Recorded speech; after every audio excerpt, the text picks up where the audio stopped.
हर हर Mahadev.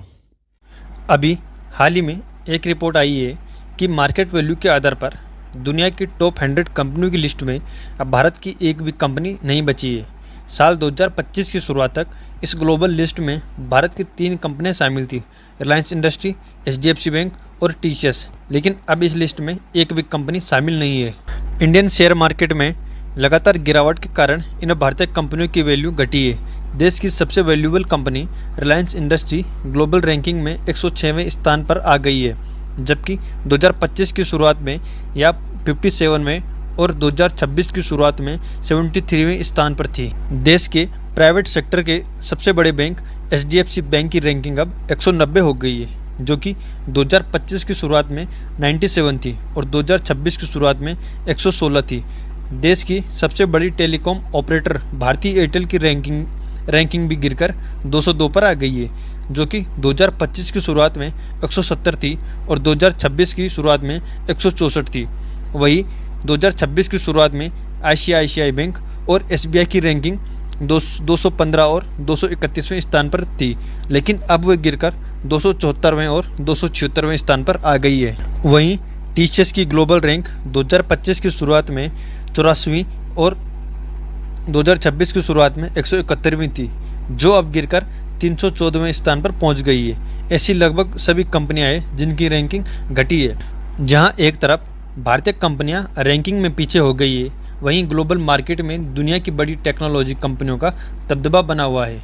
US की Nvidia वर्तमान में $5.33 ट्रिलियन यानी कि 513 लाख करोड़ रुपए के मार्केट कैप के साथ दुनिया की सबसे वैल्यूएबल कंपनी बनी हुई है। इसके बाद अल्फ़ाबेट $4.7 ट्रिलियन यानी कि करीब 455 लाख करोड़ रुपए के मार्केट कैप के साथ दूसरे स्थान पर है।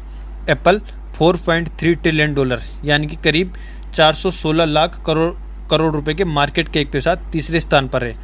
माइक्रोसॉफ्ट और अमेजन चौथे और 5वें नंबर पर है। ग्लोबल मार्केट कैप के टॉप 500 की लिस्ट में भारत की कंपनियों की संख्या साल 2025 की शुरुआत में 15 और साल 2026 की शुरुआत में 13 थी, जो कि अब घटकर केवल 9 रह गई है। घरेलू स्तर पर भी $100 बिलियन से ज़्यादा मार्केट कैप वाली लिस्टेड भारतीय कंपनियों का क्लब भी अब छोटा हो गया है। 2026 की शुरुआत में ऐसी करीब 6 कंपनियां थी, जो कि अब घटकर सिर्फ 3 रह गई है। इंडियन मार्केट में लगातार गिरावट के कारण देश के दूसरे सबसे बड़े लेंडर आईसीआईसीआई बैंक, सबसे बड़े पब्लिक सेक्टर बैंक एसबीआई और टीसीएस ने यह स्टेटस खो दिया है।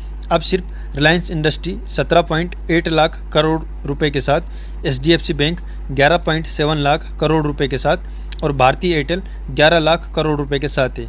अब यही 3 कंपनी है जिनका मार्केट कैप $100 बिलियन से ज़्यादा है। इंडियन मार्केट में इस गिरावट की शुरुआत 2024 के मिड से शुरू हो गई थी। ज़्यादा वैल्यूएशन, सुस्त अर्निंग, रुपए में कमजोरी और ट्रेड वॉर की चिंताओं के बीच फॉरेन इन्वेस्टर की लगातार बिकवाली के कारण इंडियन शेयरों में गिरावट का लंबा दौर शुरू हुआ है।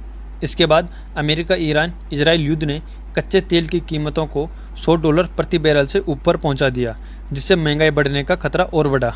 मार्केट पर दबाव बढ़ने का एक मुख्य कारण ग्लोबल ब्रोकरेज हाउसेज का रेटिंग घटाना भी रहा है। मार्च में यूबीएस, मॉर्गन स्टैनली और नोमुरा ने इंडियन मार्केट पर अपनी रेटिंग घटाई है, जिसके बाद जेपी मॉर्गन, एचएसबीसी और गोल्डमैन सैक्स ने भी इंडियन मार्केट की रेटिंग घटाई है।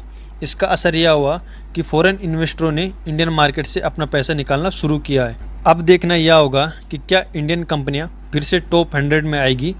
आपको क्या लगता है? अपनी राय कमेंट में ज़रूर बताइए। तो सीखते रहिए, समझते रहिए और स्मार्ट इन्वेस्टर बनिए। अगर वीडियो पसंद आई हो तो वीडियो को लाइक करें, शेयर करें और चैनल को सब्सक्राइब जरूर करें। अगर आपका कोई भी सवाल हो तो कमेंट में ज़रूर पूछिए। मिलते हैं नेक्स्ट वीडियो में। जय हिंद, वंदे मातरम।